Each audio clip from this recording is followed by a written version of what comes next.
Bonjour à tous, on se retrouve pour une vidéo de fond. Je vais parler longtemps encore une fois, pour votre plus grand plaisir, n'est-ce pas?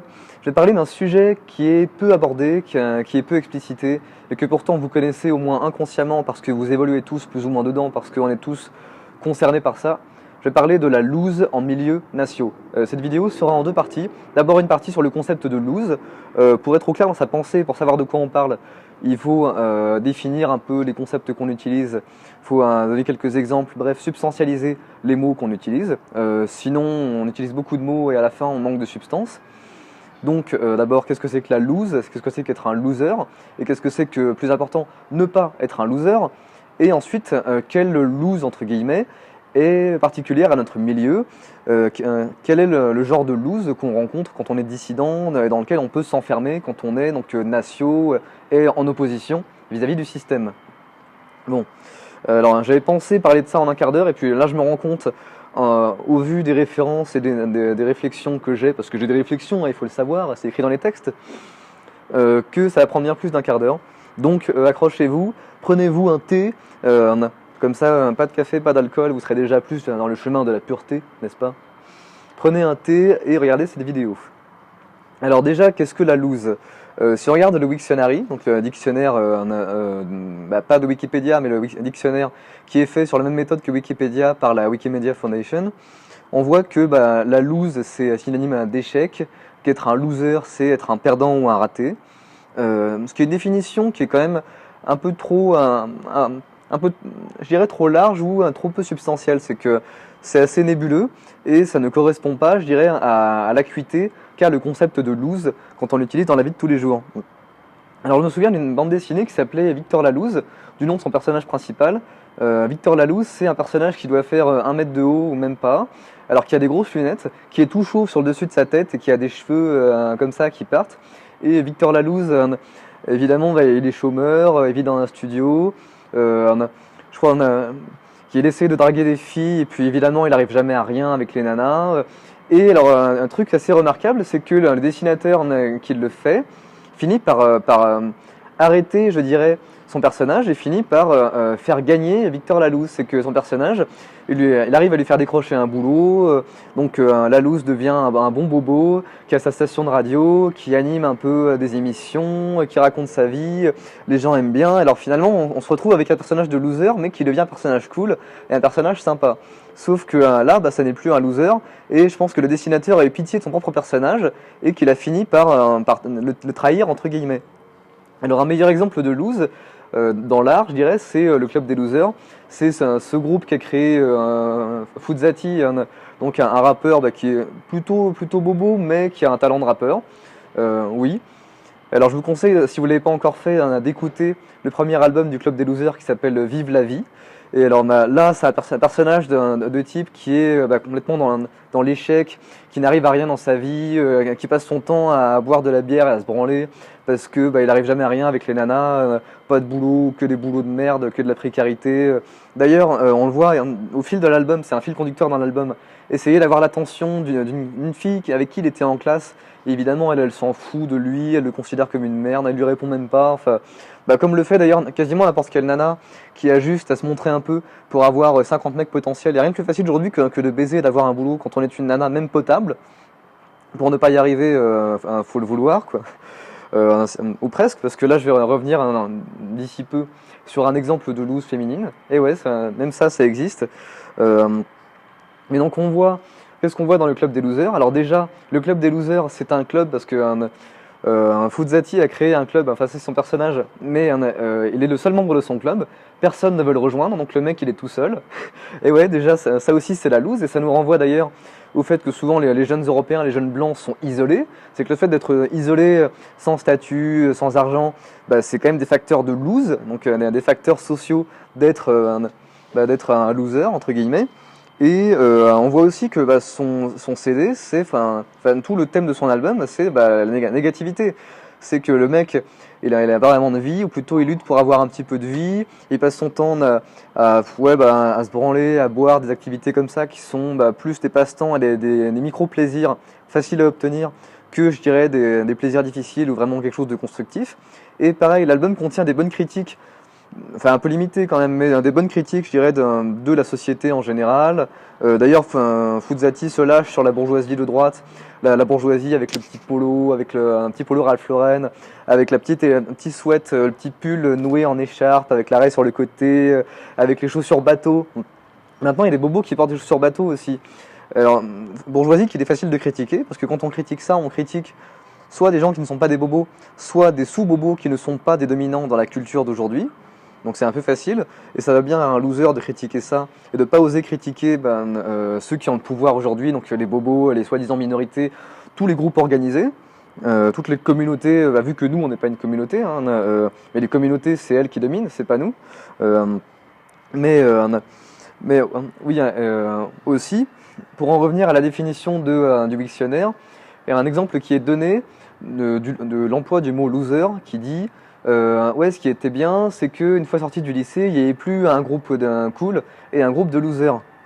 Ce qui est intéressant parce que là, on voit que ce qui est opposé à la lose, c'est d'être cool. C'est être dans le cool ou incarner le cool.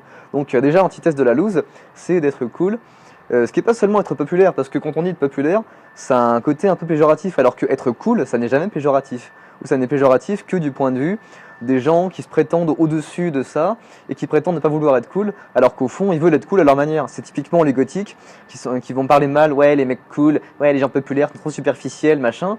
Alors que quand tu es un gothique, tu vas dépenser des milliers d'euros de fringues, de maquillage, de bijoux et de conneries pour te dire, ouais, j'ai un style, et pour te dire, ouais, en fait, moi aussi, je suis cool. Et à ma manière, je suis cool en ayant des personnalités. Ce qui est là aussi vouloir plaire, vouloir séduire, vouloir exister, enfin bref, vouloir être cool, même si on prétend critiquer le concept de cool et de coolitude.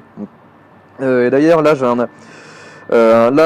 un exemple de loose féminine qui me vient à l'esprit. C'est un blog qui s'appelle Mathilde Wonderland, alors qui est tenu par une étudiante qui s'appelle Mathilde, qui a fait une école de beaux-arts à Bordeaux, et qui s'est rendu compte qu'elle n'aimait pas du tout le milieu bobo, ou plutôt qu'à mon avis, elle n'arrivait pas à s'insérer dans le milieu bobo, parce que, alors même si être une fille, souvent c'est suffisant pour avoir un boulot aujourd'hui, on voit la rédaction du Huffington Post, la rédaction de Rue 89, c'est quasiment que des jeunes filles. C'est que tous les boulots sont donnés en priorité dans le monde bobo aux jeunes filles, donc les mecs, les mâles blancs entre guillemets, sont discriminés pour ne pas avoir un boulot. Et souvent, les soi-disant mâles blancs qui en ont un, c'est des vieux ou des jeunes PD. Donc être un jeune normal et bien dans sa peau, c'est déjà un handicap pour avoir un boulot chez soi. C'est que voilà, t'es un mec, t'es blanc, donc on va te faire passer en dernier, tu vas pas avoir de boulot. Donc on pousse les blancs socialement vers la loose. D'où le fait que les blancs qui y arrivent, souvent, c'est des blancs qui ont un réseau, donc qui ont déjà un réseau qui va les propulser, ou qui vont s'expatrier pour exister ailleurs. Et sinon, bien souvent, les jeunes blancs font des boulots précaires, des stages sans fin, ce qui ne prédispose pas à être cool ou à être un winner. Et alors là, je pourrais parler des hipsters qui vont suivre la tendance, qui vont essayer de se la raconter, qui vont essayer de montrer à tout le monde à quel point ils sont cool, à quel point ils en sont, même si en fait ils sont au RSA. Je pourrais parler de ça, mais puisque je veux parler du concept de lose, là je dirais, il y a une ambiguïté là-dedans, c'est que donc on a vu que la loose c'est plutôt associé à la négativité, à des passions négatives, au fait d'être un rageux entre guillemets, d'être un jaloux, de pas avoir de projet ou de jamais y arriver. Enfin, c'est plutôt le négatif perpétuel. Mais ce qui est intéressant, c'est de se dire qu'est-ce qui est à l'opposé de la loose. Qu'est-ce qui n'est pas la loose justement? Sous quelles conditions est-ce qu'on n'est plus un loser? C'est ça qui est intéressant parce que si on veut connaître la loose, c'est pour pouvoir en sortir. Bah oui, ou pour pouvoir voir quand des gens qui sont des nôtres, qui sont talentueux, qui pourraient être des nôtres, sont dans la loose et comment on pourrait les tirer de là et nous aussi nous tirer par la même occasion de la loose. C'est ça qui est intéressant. Donc, qu'est-ce qui n'est pas la loose? C'est quoi ne pas être un loser? Et justement, ça c'est ambigu parce qu'on a vu que être cool, être un winner, c'est ça qui est donné comme antithèse de la loose. Voilà, t'es un mec cool, tu réussis ta vie, donc t'es supposé être sorti de la loose. Mais on a vu, encore dans la culture, des anti-héros qui sont devenus cool. Par exemple, dans la BD, Gaston Lagaffe. Gaston, c'est quand même quelqu'un qui passe son temps à flemmarder, à faire des conneries au bureau, qui est infoutu d'accomplir une tâche correctement, qui passe son temps à dormir, qui est mal organisé. Parfois, qui va réussir à inventer ou être des dispositifs qui va être créatif. Déjà, on voit la figure du bobo qui émerge un petit peu à travers Gaston Lagaffe. Mais Gaston Lagaffe était quand même plus un anti-héros qu'un héros. Et Gaston, vu il est drôle, même malgré lui, est devenu à la mode. Il y a une époque où Gaston Lagaffe, c'était une BD à la mode, et donc là, on a vu qu'il y avait quand même des aspects positifs qui étaient associés à lui. Il y avait, il y avait Spirou et Fantasio, la première BD de Franquin qui était associée à Gaston, donc un peu de la coolitude et de la mode, je dirais, de Spirou et Fantasio, arrivé sur Gaston par association. Gaston pouvait être un peu drôle, les gens autour de lui pouvaient passer pour des gens chiants, puisque c'est des employés de bureau un peu ternes, qui pensent qu'à faire leur petit truc un peu de fonctionnaire, de machin comme ça, de bureaucrate. À côté, Gaston passe pour quelqu'un de bout en train, de plutôt cool. Donc, hop, ça y est, il y a un négatif transformé en positif, ça devient à la mode, ça devient sympa, cool, etc. Mais on voit que dans le rock et ensuite dans le rap, il y a eu des styles de vie, je dirais de punk, de gens qui ne font rien de leur vie, qui ne pensent qu'à jouir, qui sont des hédonistes. C'est un peu ça aussi le No Future. À picoler, prendre de la drogue, voire s'automutiler. Et même le punk, quand ça va loin, c'est de l'autodestruction. Le punk, ça finit par devenir s'infecter en se mettant des boucles d'oreilles qui sont même pas vraiment désinfectées, c'est dormir dans la rue, passer son temps à boire de la bière, traîner avec des chiens qui pissent autour de soi. C'est dégueulasse. Mais à un moment, être punk, c'était cool. Il y avait de la musique qui allait autour de ça, c'était fun d'aller au concert punk, donc c'était quasiment être cool. Et donc ça n'était plus être un loser que d'être punk. Le rock, il y a un petit peu ce côté-là. Le fait que la promiscuité, que l'alcoolisme, ça c'est devenu cool avec le rock. La bagarre, c'est devenu cool. Tout ce qui était en périphérie du système de la société, tout ce qui était les trucs de loubards et donc de gens plutôt antisociaux, ça c'est devenu cool avec le rock. Et à l'inverse, le fait d'être quelqu'un de civilisé, de plutôt, je dirais, gentil et sociable, c'est devenu être de la merde et être un homme moins masculin que les loubards rockers. Et alors avec le rap, ça s'est encore fait, et cette fois-ci avec des halogènes. Donc là encore, on a vu la coolification, si j'ose dire, de ce qui auparavant était considéré comme de la merde, parce que c'était antisocial. Donc ça complique les choses, puisque là on se dit, ouais, mais comment on sait qu'on n'est pas un loser alors, puisque si on peut être quelqu'un qui est mis en dehors du système, mais qu'on peut réussir à devenir cool et donc à prendre pour soi la coolitude, et à ce moment-là, devenir populaire, devenir fun, attirer le statut social, l'argent, les nanas, et dans ce cas, devenir un winner. Ça rend les choses plus difficiles. Sauf que justement, là on se dit, c'est quoi être cool ou réussir sa vie, puisque à la limite, on peut concevoir que le cool, c'est juste un moyen de faire suivre les gens, puisque dès qu'un truc devient cool, c'est un moyen de pousser les gens à suivre ça, à se conformer à ça, à imiter ça, que ce soit le rock à une époque, le punk, le rap, maintenant le transgenre, la pédalerie, n'importe quelle merde peut être transformée en cool, il y aura des gens qui vont suivre. C'est du pur suivisme, donc à la limite on pourrait se dire ouais d'accord, plutôt la réussite, puisque dans ce cas on peut réussir sa vie en se disant voilà je sais ce que c'est que de réussir ma vie, je me donne des objectifs, je me donne des critères et dans ce cas je vais les suivre, je vais suivre mes objectifs à moi sans suivre ce que les médias, l'industrie etc auront décrété que c'est cool, mais on reste dans l'ambiguïté. C'est quoi réussir sa vie? Est-ce que réussir sa vie, c'est avoir une place dans le système, c'est avoir une position? Est-ce que c'est être un employé de base qui a des promotions, qui commence à avoir des responsabilités de plus en plus grandes? Est-ce que c'est être à la mode? Est-ce que c'est innover? Est-ce que c'est réussir à baiser plein de nanas? Est-ce que c'est réussir à avoir de l'argent? Est-ce que c'est avoir une bonne image, même si c'est avec des faux semblants? Est-ce que c'est être de bonne humeur au quotidien? Enfin, c'est quoi réussir sa vie? Parce que réussir sa vie, c'est un concept qui est très général. Faut particulariser, faut avoir des idées précises de ce que c'est que de réussir, faut avoir des buts. Sinon, on reste toujours dans le négatif, faute d'avoir une idée suffisamment claire de ce qui est positif. Et c'est justement cette ambiguïté-là qu'ont exploité des gens comme Alain Soral. Alors, qui est un enculé, mais qui a été quand même un maître de la communication et du discours. C'est bien pour ça qu'on en parle aussi maintenant. Il faut quand même parler des gens qui réussissent ou qui ont réussi, au moins pour voir en quoi ils ont réussi. C'est que Soral a pu jouer sur les deux tableaux. Il a pu dire moi j'ai réussi dans le système, moi j'ai été présentateur télé, moi j'ai eu une carrière dans le système, donc j'ai été reconnu, j'ai été validé, j'ai été considéré comme compétent, j'ai eu des amis qui ont publié mes livres, donc j'ai été cool dans le système. Et c'est vrai qu'il a dit des choses intéressantes quand il est passé chez Ardisson par exemple, et il a pu dire aussi et j'ai réussi ma vie en tant qu'anti-système, en tant que dissident. Et il a pu dire donc en fait moi j'ai été cool en tant que pute du système et en tant que dissident. Sauf qu'évidemment il y a un aspect rhétorique puisque il a toujours mis l'emphase sur les aspects positifs de ce qu'il a fait, sur sa carrière, qu'elle soit dans le système ou hors système. Alors que des gens qui réussissent dans le système, Soral va dire non, eux c'est des connards, c'est des putes du système, eux c'est pas des dissidents. Alors que si c'était lui dans le système, là il va mettre l'accent sur les aspects positifs. Donc il y a un petit aspect comment se vendre soi, comment toujours vendre les aspects positifs de soi ou de sa cause ou de ce en quoi on croit, et insister sur les négatifs de ce qui n'est pas soi. Donc il y a un aspect évidemment adversarial, vente, achat-vente, propagande, mais c'est comme ça que fonctionne la communication et le monde d'aujourd'hui. Et il faudrait que les nations en prennent un peu note. Et vis-à-vis de ça, la philosophie, c'est évidemment intéressant, mais c'est pas pour rien que la philosophie, c'est un peu hors de la com. Parce que la philosophie, ça consiste à se poser des questions, je dirais en allant dans le concept, dans la logique, dans les arguments. Pas dans ce qui est cool ou ce qui ne l'est pas, ce qui est à la mode ou ce qui ne l'est pas, ce qui passe pour bien ou ce qui passe pour pas bien. La philosophie, ça consiste justement à aller au-delà de ça par un effort intellectuel.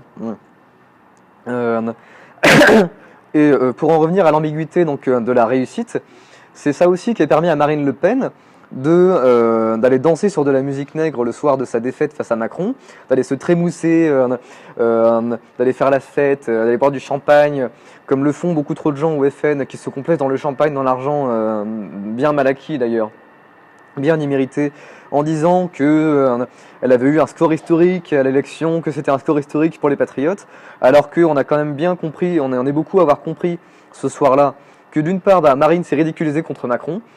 Macron, il manquait de substance, mais au moins il a réussi à maintenir sa pose positive, il a réussi à maintenir des belles images. Oui, le paysan du Cantal qui est connecté au monde, c'est de la connerie, c'est de la pure communication, c'est du mensonge, mais c'est une belle image. Donc Macron a pu apparaître comme porteur d'un projet, même si c'est un vendeur de voitures, promu par les Rothschild, par les Attali, etc. Alors que Marine, elle avait juste une pose de poissonnière, de cégétiste, de beauf, qui n'a aucun projet, qui ne pense qu'à râler, ouais mais vous, ouais mais Macron, machin, et en plus qui ne parlait même pas d'immigration. Marine est vraiment apparue comme une cégétiste, une beauf, avantage acquis, râlerie, tout le côté négatif à la française, voire une poissonnière, toute la médiocrité que les bobos raillent chez ce qu'ils appellent les beaufs, parfois à raison. Marine est vraiment apparue comme ça, je dirais, et on a vu avec sa défaite que c'est pas le FN qui nous sauvera.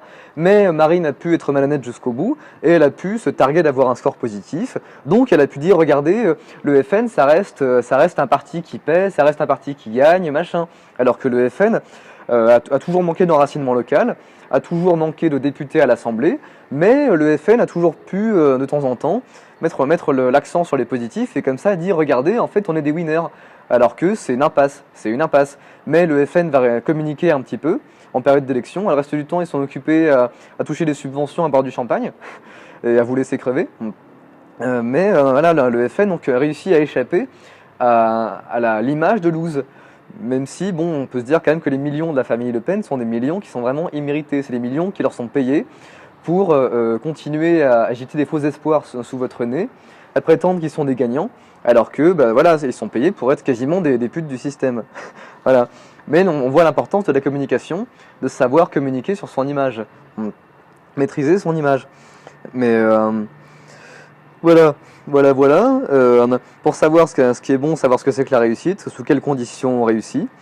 Et là, pour en finir sur cette première partie, j'ajouterais que pour nous les jeunes blancs, il y a une forte pression à la réussite. Macron avait dit une fois, il y a les gens qui ne sont rien.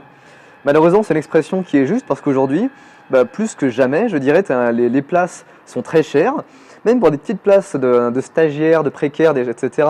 Un jeune blanc, il est en concurrence avec 10 noirs, 10 arabes, avec plusieurs nanas qui évidemment, elles, n'ont aucun sens identitaire, qui ne sont que des putes festivistes, qui sont dans le cool. Enfin, être cool, c'est être bobo, être dans le festivisme, sortir à des fêtes, c'est gérer son Tinder, c'est baiser avec des mecs à statut social, etc. Donc c'est te considérer, toi, petit blanc, comme de la merde. Donc beaucoup de nanas ne sont pas avec nous parce que elles ne font que suivre ce qui est socialement cool, c'est-à-dire ce qui est dans les médias, ce qui est bobo, etc.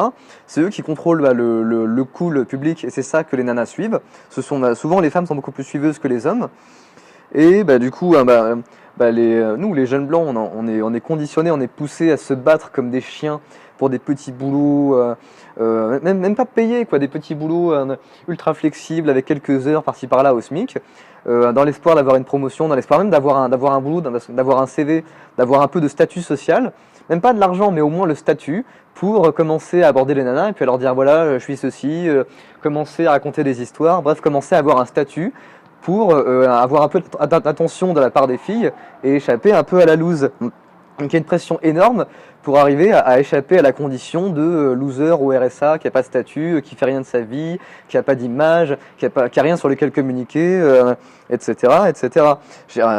Personne a eu une pression comme nous on l'a aujourd'hui pour avoir au moins quelques lambeaux d'image à se donner, pour avoir un petit peu de quoi communiquer sur nous-mêmes. Et évidemment, beaucoup de gens ne veulent que en être, c'est-à-dire rejoindre le système, rejoindre une start-up qui fera belle impression, travailler dans Paris, des choses comme ça, juste pour en être, pour être un peu à la mode, pour gratter un peu de cool, et justement pour échapper à la condition de loser qui est celle de tant de dissidents et de tant de jeunes nationaux. Et dont évidemment les bobos se moquent, puisque les bobos, eux, dominent.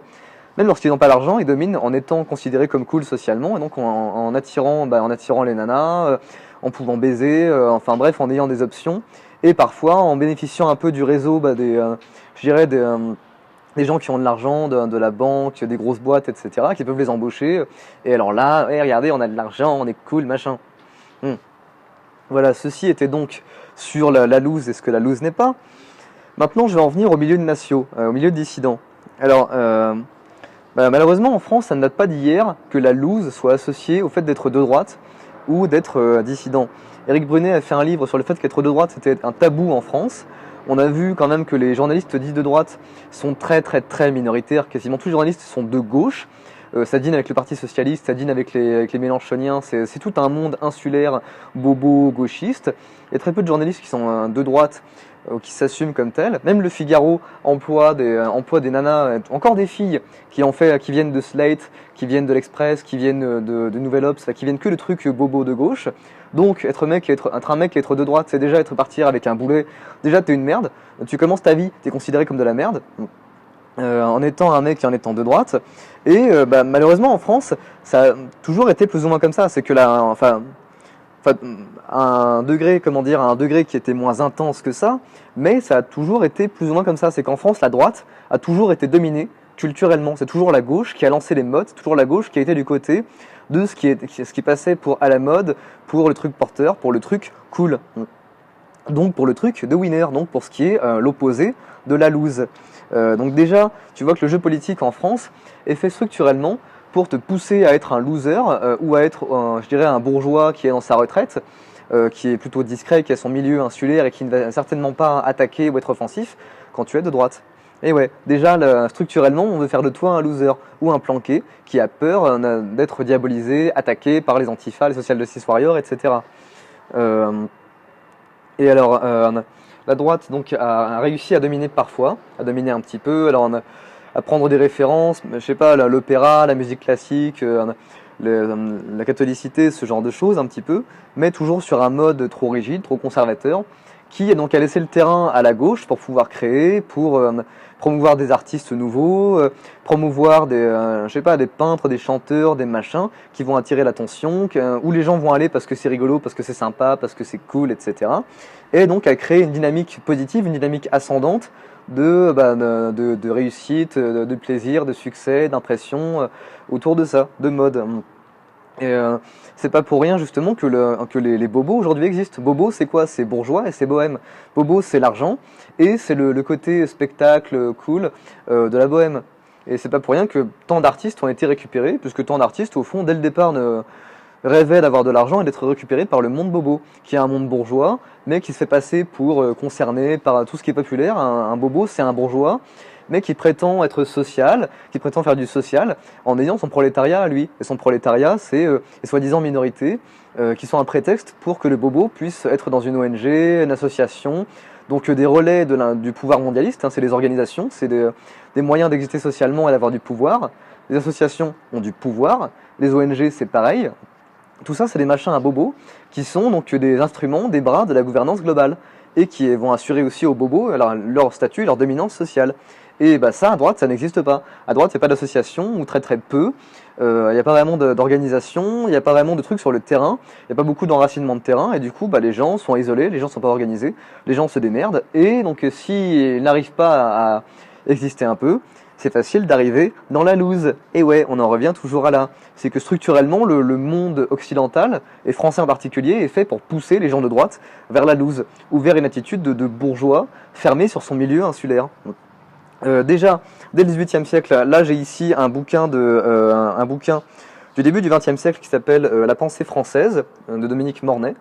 Alors ce bouquin dit dans le chapitre, donc à la fin du XVIIIe siècle, là je vais ouvrir le livre, hein. Donc à la fin du XVIIIe siècle, il dit toute la jeune noblesse peut partir avec Lafayette, le marquis de Lafayette, combattre pour le peuple américain qui ignore la noblesse, qui proclame l'égalité, et dont la Constitution sera la condamnation de leurs privilèges. Les collégiens se passionnent pour la cause américaine. Au collège du Plessis, on est républicain avec Lafayette. Le professeur Petit, au collège de Julie, entretient ses élèves autant de la guerre d'Amérique, des exploits de Washington et de Lafayette, que des odes d'Horace et des oraisons de Cicéron. Et donc là, on voit que les classiques, en fait, les classiques de maintenant, c'est ce qui était cool au XVIIIe siècle. Donc les classiques, ça n'est jamais que la droite qui récupère les déchets de la gauche, puisqu'à l'époque, la gauche, c'était les Lumières, c'était les philosophes. La droite de l'époque, c'était les prêtres catholiques, qui eux passaient pour des gens chiants, pour des gens ennuyeux, pour des gens plutôt négatifs. Et les catholiques ont perdu lors de la Révolution. Les gens de la gauche ont pu les tuer par milliers, et c'est même pas reconnu aujourd'hui. Parce que c'est le pouvoir de ceux qui tiennent la mode, de ceux qui tiennent les universités, de ceux qui tiennent tout ce monde médiatico-urbain, tout ce monde bobo, tout ce monde, je veux dire, urbain, médiatique, à la mode, université, etc. Et le pouvoir du cool va tellement loin qu'à l'époque, donc fin XVIIIe siècle, même les nobles se passionnaient pour la fin des privilèges, c'est-à-dire que les nobles étaient des cucks, comme on dit dans le monde de l'alt-right. Les nobles avaient fini par avoir une identité qui consistait à s'aborder leur identité. Les nobles se passionnaient pour ce qui était de détruire leurs propres intérêts, de détruire leur propre héritage. C'est ce qu'on voit aujourd'hui. Les vieux blancs bobos, leur passion, c'est donc le féminisme, c'est l'immigrationnisme, c'est de détruire leur pays à eux, c'est de détruire leur propre identité, je dirais, là sur le long terme, parce que c'est devenu cool de soutenir des gens qui vont nous remplacer, des gens qui vont nous prendre notre héritage et qui sont supposés donc nous remplacer parce que il faudrait nous remplacer pour que le monde soit mieux, plus juste, etc. Alors, exemple extrême de cette dynamique, c'est pas récent, c'est juste que maintenant c'est devenu plus apparent. Mais alors vous connaissez certainement le nom de Goethe. Goethe, l'auteur allemand. Il a écrit Les souffrances du jeune Werther, qui est un roman sur quelqu'un qui s'appelle Werther. Pardon. Werther qui s'éprend d'une jeune femme qui doit se marier avec, il me semble, un aristocrate allemand. Alors Werther, lui, c'est un lettré, pas un aristocrate. Donc Werther va rester un peu auprès d'elle, il va réussir à la séduire, mais pas assez pour qu'elle annule son mariage. Donc à la fin, elle va se marier avec le noble, et donc lui, il va rester ami avec elle, mais il va rester chaste. Donc déjà, on voit le Werther qui a un lettré, mais qui est un petit peu un loser. Mais un loser cool, ambiguïté. Et alors à la fin, Werther se suicide. Et il se trouve que le roman de Goethe a eu un succès phénoménal à l'époque. Les souffrances du jeune Werther, ça s'est vendu comme des petits pains dans les librairies. Et à cause de ça, et par inadvertance, le suicide est devenu cool. Il y a eu une vague de suicides après le succès du jeune Werther. C'est à quel point le cool et la mode vont déterminer la vie des gens, à quel point les gens, et surtout les femmes aujourd'hui, suivent ce qui est à la mode, à quel point le pouvoir des médias, de tout ce qui est déterminant sur le lançage de mode, va faire suivre les masses, et surtout les femmes. Mais là, donc ça a été fait par inadvertance, mais c'est bien ce qui se passe aujourd'hui avec le minoritisme. Le minoritisme rend cool ce qui est, je dirais, ce qui va contre nos intérêts légitimes de blancs, d'ariens, de fils de la civilisation européenne. C'est que maintenant, nous s'aborder, c'est ça qui est censé être cool. Et essayer de faire un pont entre nos intérêts légitimes, donc le fait de survivre, de réussir sur le fond. Et ce qui est cool, voilà, ça marche pas. Parce que ce qui est cool maintenant, c'est de nous suicider quand on est blanc. C'est vraiment ça. C'est pas pour rien d'ailleurs que les gauchistes aux États-Unis veulent détruire des statues de leurs propres ancêtres. C'est les mecs ils veulent se saborder parce que c'est se saborder qui est cool maintenant. Mais bref, depuis on a vu la droite toujours essayer de récupérer le cool d'hier de la gauche. On voit des conservateurs américains qui vont revendiquer Martin Luther King, Nelson Mandela, enfin, alors que c'est des icônes qui n'ont été créées que pour nous détruire. Toutes ces icônes-là n'ont été créées par la gauche que pour nous bousiller, que pour nous déposséder, nous blancs. Donc c'est ridicule de la part de la droite d'essayer de revendiquer le cool d'hier de Martin Luther King, Mandela, etc. Non, c'était des terroristes, c'était des gens qui ont été montés en épingle pour nous détruire. Faut comprendre la dynamique. Il faut arrêter de suivre ce qui a été mis à la mode hier ou avant-hier. D'ailleurs, même au début du siècle, à la belle époque, la mode, les Sarah Bernhardt, Marlène Dietrich, etc., c'était des prostituées, c'était des femmes qui s'habillaient comme des prostituées, qui n'avaient pas de mari fixe, qui n'avaient pas de famille fixe, qui n'étaient pas des mères légitimes, qui allaient uniquement baiser avec des mecs de la haute. C'est ça qui a été monté en exemple, qui a été montré comme cool. Donc on a vendu finalement aux femmes d'être des putes, d'aller baiser avec des mecs qui ont de l'argent, de ne pas avoir d'enfants, de mépriser des hommes de leur milieu à elles. C'est ça qui a été vendu avec Marlène Dietrich, avec la belle époque. Quasiment tout le cool de la modernité, c'est de la saloperie. Quand on regarde le fond et quand on regarde derrière l'emballage de la coolitude. Bon, je suis parti un petit peu loin pour parler du milieu de Natio. Donc, c'est que le milieu de Natio, déjà, manque de projets propres, manque de positivité, je dirais. Les Natios, ce sont des gens qui ont été rejetés par le mainstream, dont les options politiques ont été rejetées donc, du spectre considéré comme légitime. Et c'est pour ça aussi que les gauchistes essayent de toujours nous négativiser, de nous décrire comme des haineux, comme des phobes, des racistes, des machins, etc.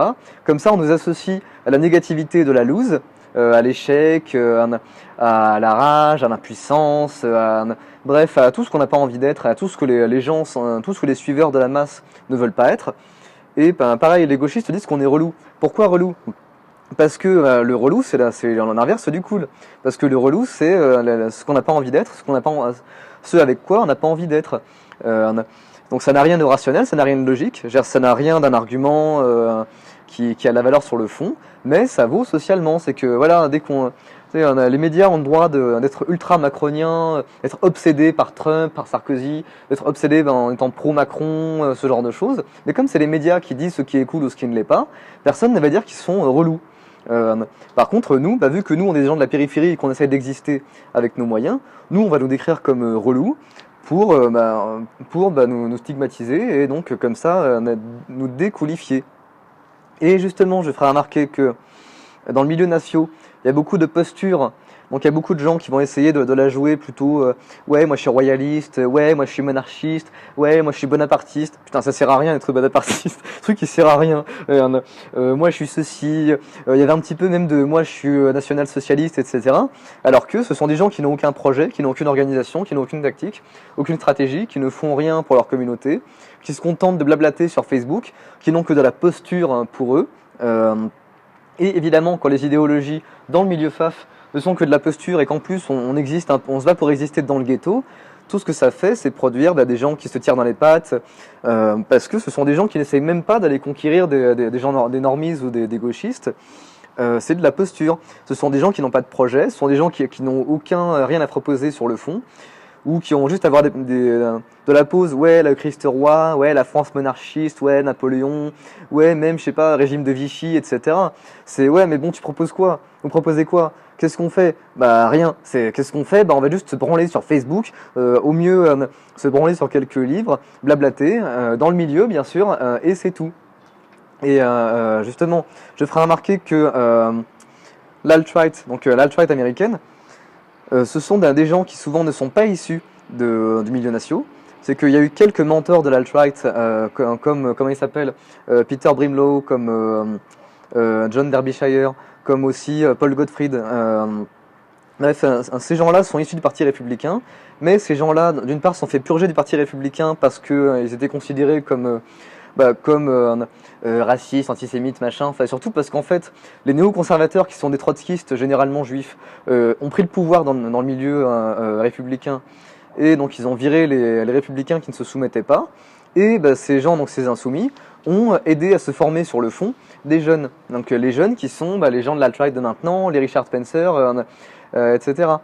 Et l'alt-right, donc souvent, soit n'est pas issu du milieu républicain, soit s'est révolté, y compris sur le plan des valeurs, sur le plan moral contre eux, et on produit une critique pertinente, pas de la pause, mais des vraies critiques, et ensuite se sont mis à attaquer sur le fond les républicains, les néoconservateurs. Donc déjà, on osait parler en public, et non pas seulement dans un ghetto, et aussi, ça s'est associé à des jeunes, qui étant dépossédés, qui ne pouvant exister que sur Internet, puisque le monde officiel a été confisqué par les bobos, par les féministes, par les minoritistes, par les racailles, etc. Vu que c'est eux qui ont pris le monde officiel et c'est eux qui ont confisqué la parole officielle, les jeunes américains n'ont pu exister que sur Internet, en tant que trolls sur 4chan.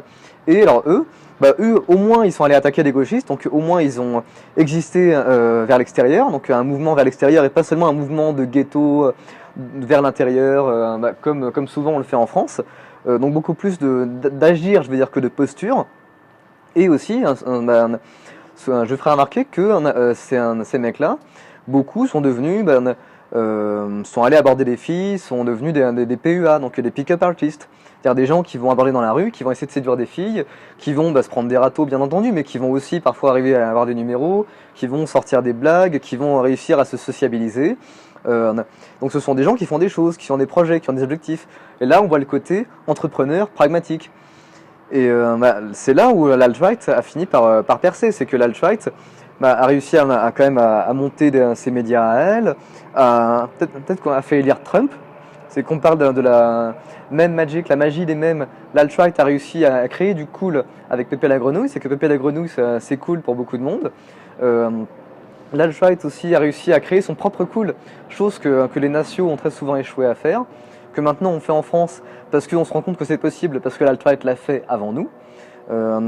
D'ailleurs, on dit dans l'alt-right être fasci. C'est que fasci, c'est à la fois être fashion, donc être à la mode, et fasci, ça ressemble à fasciste. Donc, comme quoi le fascisme peut être cool. On n'est pas forcément un loser et un exclu ou un skin habillé en sapin de Noël qui fait peur à tout le monde, qui fait chier surtout, quand on est un dissident, quoi. Non, on peut être un dissident, on peut avoir fait sécession vis-à-vis du gauchisme, vis-à-vis du génocide des Blancs, puisque c'est ça. On peut avoir fait sécession, s'être indépendantisé par rapport à ça, et être quand même cool, en produisant son propre cool. En ayant soi-même ses objectifs, en étant autonome, en étant créatif. C'est ce que fait l'alt-right. C'est ce qui manque dans le ghetto français. Parce que dans le monde franchouillard, il y a beaucoup trop de postures, il y a beaucoup trop d'assistanat, il y a beaucoup trop de gens qui ne font que blablater, critiquer, qui ne voient que le négatif mais qui ne proposent rien. Même les mecs de l'AF, même les mecs d'Action Française, qu'est-ce qu'ils proposent? C'est de la branlette, c'est de se branler sur les corporations, les machins, les trucs.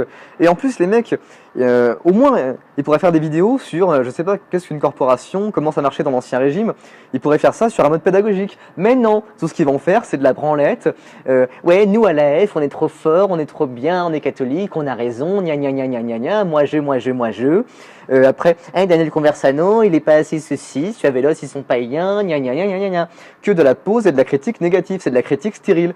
C'est qu'au moins, ils devraient essayer de vendre leur contenu, de nous vendre même au niveau de l'attention, ils devraient essayer de coolifier leur contenu, tant qu'à avoir même un côté intellectuel riche, parce que c'est le cas à l'AF, tant qu'à avoir ça, autant faire un truc bien et le vendre. Mais la posture, toute la posture, gna gna gna gna gna gna, tout le côté, ouais, je tire dans les pattes de machin, de trucs, je vais chercher des juifs dans les cheveux de l'Espingale, machin, c'est de la merde, ça ne sert à rien, ça n'avance à rien, vous n'avez aucune tactique, aucune stratégie, vous n'avez rien à proposer aux jeunes blancs qui sont dans la loose, vous n'avez rien à proposer aux jeunes blancs qui n'ont pas de boulot.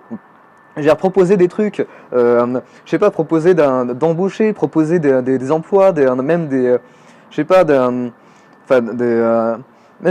d'insérer, de donner du réseau, de la formation, des choses comme ça. La gauche le fait depuis très longtemps, c'est pour ça que la gauche, elle gagne, parce que au moins elle va proposer des choses aux gens, elle va aller dans les besoins des gens et leur donner des solutions possibles à leurs problèmes, ou au moins leur donner des trucs plaisants, des trucs cool. Donc apporter des choses aux gens, même si la gauche c'est de la saloperie intégrale au niveau de l'idéologie, mais au niveau de la tactique et de la stratégie, ils ont compris, quoi. Alors que les nationaux restent sur leur compte à soir et sur leur posture, et restent évidemment sur le côté ouais mais nous on est français, la France machin. Ce qui est évidemment une manière de rester dans son coin avec son paradigme stérile et improductif, et de ne rien produire, quoi. Alors attention, hein, je critique pas tout le monde, c'est que on vient tous du gauchisme, on vient tous parfois de la loose, on a été conditionnés à ça. Dans le milieu, au sens général, il y a des initiatives bien qui se sont faites. Le Bastion social, c'est une initiative absolument admirable. La dissidence française, je sais qu'il y a des choses qui se font. Je sais que certains, dont je ne dirai pas le nom, mais qu'on connaît tous, font des initiatives au niveau réseau, professionnel, etc. ER l'a fait à une époque. Et d'ailleurs, là-dessus, ER a réussi à communiquer là où il n'y a pas eu de AF, RF, machin, etc. Là où personne n'a communiqué, là où tout le monde est dans son ghetto, ER a communiqué vers l'extérieur et ER a réussi à faire quand même pas mal de choses. C'est juste que depuis, ER s'est replié dans le gauchisme, dans son propre ghetto, et ER est devenu un truc du système, comme je l'ai dit dans une autre vidéo. Voilà, donc si vous voulez sortir de la loose, écoutez, c'est simple, il faut que vous vous disiez, c'est quoi réussir sa vie, c'est quoi la cause exactement, au niveau positif. Parce que bon, ouais, remigration, ouais, anti-ceci, anti-cela. Non, définissez-vous de manière positive. Moi, voilà, je suis pro-blanc, je suis un communautariste blanc, je suis pro-arien, si j'ose dire.